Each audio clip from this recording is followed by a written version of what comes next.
여러분 안녕하십니까, 어웨이크입니다. 네, 오늘은 그 10여 년 전부터 여호와의 증인 내에 아동 성추행 문제로 인해서 기소와 배상이 전 세계적으로 연일 이어지고 있다는 말씀을 드리도록 하겠습니다. 다수의 여호와의 증인의 장로 또는 봉사의 종들이 과거 그들의 지방회중, 즉 왕국회관 내에서 동료 증인들의 어린 자녀들을 성추행하였고 그 일이 훗날 고소 고발되어서 지금 세상 법정에 끌려가고 있습니다. 자, 이러한 일들이 지금 10여 년 전, 오래전으로 따지면 한 30년 전부터 일어나고 있었는데 10년 전부터는 매우 빈번하게 지금 전 세계적으로 일어나고 있습니다. 선진국에서 아동 성추행은 최고 종신형까지 받을 정도로 매우 심각한 범죄이며 그 배상액은 수백만 달러까지 올라갈 정도입니다. 물론 아동 성추행 문제는 카톨릭을 비롯한 많은 종교에서 문제가 되어 왔습니다. 하지만 신권 조직이라고 자랑하는 여호와의 증인 조직 내에서조차 이런 일들이 적지 않게 일어나고 있다는 것은 놀라운 일이며, 더더욱 놀라운 일은 아동 성추행이 대개 가해자가 1개인인데 그들이 속해 있는 여호와의 증인 조직 자체가 피고인이 되어서 공동으로 배상을 하고 있다는 사실입니다. 다시 말하면 그 여호와의 증인 조직 자체가 가해자가 되어서 많은 재판에서 패소를 하고 있고 배상금을 물어내거나 사전에 피고인에게 막대한 합의금을 줘야 하는 상황이 되고 있습니다. 이렇게 되는 배경에는 그들의 조직 지침, 회중 내 사법 처리 방식, 출판물의 가르침, 그들의 범죄 처리 관행 등이 얽혀져 있습니다. 오랜 기간 그들의 사법 처리 방식을 지시한 여호와의 증인 출판물 몇 가지를 화면으로 보시겠습니다.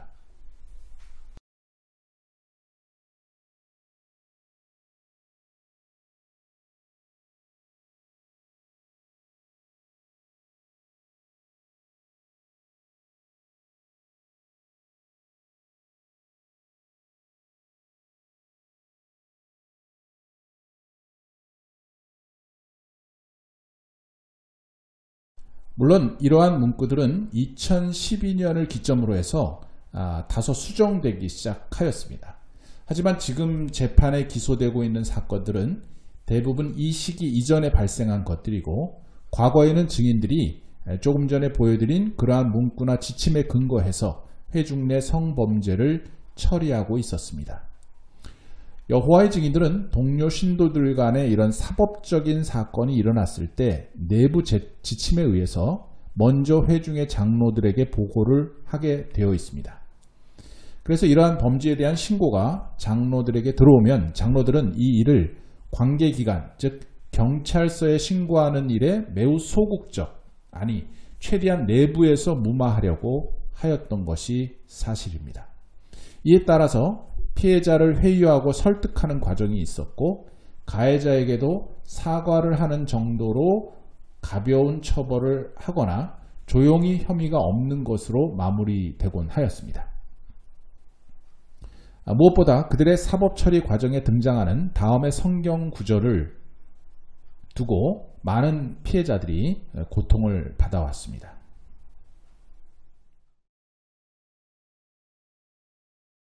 아동 성추행은 매우 은밀하게 일어나는 일이며 두세 증인이 있을 리가 없습니다. 그런데도 그 여호와의 증인 조직에서는 피해자의 진술을 무시하고 증인이 없거나 가해자가 부인하면 그 일을 회중 내에서 적당히 마무리하였습니다. 경찰서에 신고하는 일은 조직의 명예를 더럽히는 일로 간주하였던 것이죠. 이러한 사법 처리 관행이 많은 피해자를 양상하였고, 그 정신적, 육체적 피해는 성인이 되어서도 많은 사람들을 계속 따라다녔습니다. 가해자들은 회중 내에서 가벼운 징계나 무혐의를 받고 종교활동을 계속 뻔뻔하게 하였던 것입니다.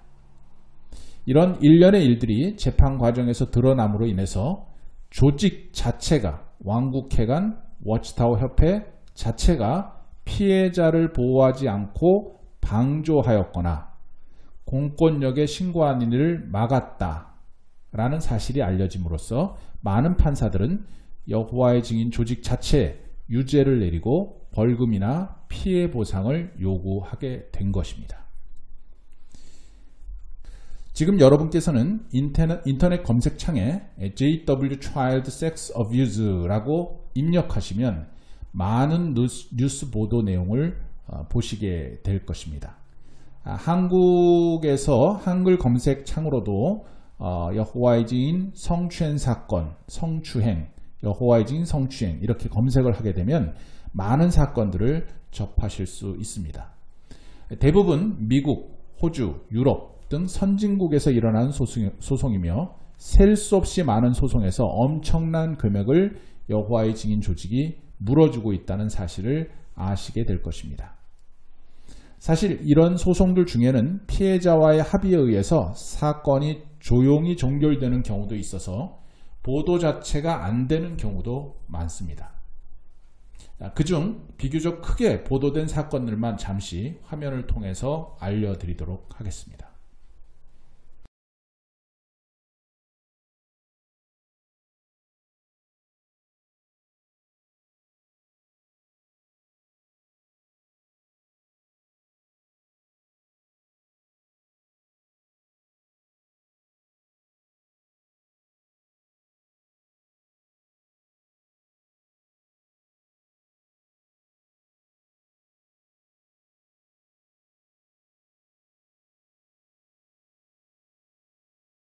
그나마 다행인 것은 1912년부터 장로 강습 교재 등 여호와의 증인의 내부 공문이나 여러 출판물에서 이제 성추행 사건에 대해서는 경찰서에 신고하라 라는 조항이 조금씩 들어가고 있습니다. 하지만 그들의 관념 속에 있는 생각, 즉 하나님의 조직의 명예를 더럽히지 말아야 한다 라는 생각이 여전히 증인 신도들 간에 일어나는 민형사 사건들이 회중 내에서 은폐되도록 하고 있습니다. 앞서 언급한 바와 같이 성추행 사건은 카톨릭도 일어난 적이 있습니다. 하지만 이에 대해서 교황은 공식적으로 사과한 적이 있습니다. 반면에 여호와의 증인 조직은 책임 있는 그 누군가도 공식적으로 사과한 적이 없습니다. 은밀하게 자행되는 아동 성추행, 인생의 끝까지 따라다니게 될 그들의 상처를 방조하는 조직은 절대 하나님의 조직이 될 수 없다는 것은 상식적인 것입니다. 그러나 문제는 아직도 수백만 명의 사람들이 이런 종교를 하나님의 유일한 지상 조직 또는 구원의 유일한 통로라고 생각한다는 사실입니다.